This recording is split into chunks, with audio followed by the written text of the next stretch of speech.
మీరు ఎంటర్ అయిన క్లాస్ ఎలా ఉంటుంది?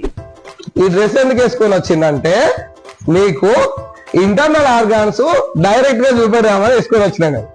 ఏం కనబడుతుంది మీకు? ఇక్కడ హార్ట్ కనబడుతుంది, లంగ్స్ కనబడుతుంది. యూనిఫామ్ వేసుకొని స్కూల్ కి వెళ్ళే టీచర్ ని చాలా అరుదుగా చూస్తుంటాం సార్. నాకు పేరు యూనిఫామ్ టీచర్, యూనిఫామ్ సార్. ఆ సార్ వచ్చింది కథం వచ్చి వాళ్ళు నేను వచ్చినా నాకు హాయ్ చెప్పడమో లేకపోతే నా షర్ట్ బయట లాగడమో. చివరికి ఒక రోజు వాగులో దొరికింది నాకు. పట్టుకొచ్చుకొని ఆయన చేతుల్లో ఇట్లా పట్టుకొచ్చుకుంటున్నాను. పట్టుకొచ్చుకున్న క్రమంలో కాళ్ళు చేతులు ఇట్లా తన్నుకుంటూ వస్తున్నాడు.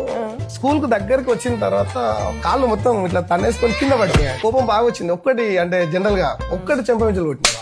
నెక్స్ట్ ఒక 10 ఏళ్ల తర్వాత నాకు ఒక ఫోన్ వచ్చింది అన్నోన్ నంబర్ తోటి. ఇంటర్మీడియట్ పాస్ అయ్యాను సార్, మామూలుగా పాస్ కాలేదు సార్, నేను ఎంపీసీ స్ట్రీమ్ లో జిల్లా టాపర్ సార్ నేను అని చెప్పాను.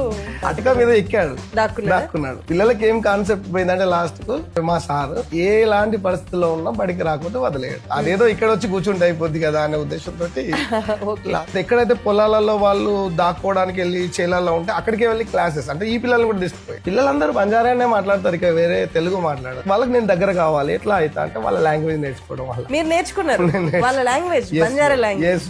సో అక్కడ ఈ నలుగురు కూర్చొని ఆడుతున్న క్రమంలో వాళ్ళు ఢిల్లీని చేరాలి అష్టాచెమ్మ ద్వారా. ఓకే, డైస్ వేసుకుంటూ లేదా అష్టాచెమ్మ ఆడుకుంటూ ఇది నలుగురు విద్యార్థులు కూర్చొని ఆడుకోవచ్చు. హార్ట్ ఎక్కడ ఉంటుందంటే ఇటు ఉంటుందా ఇటు ఉంటుందా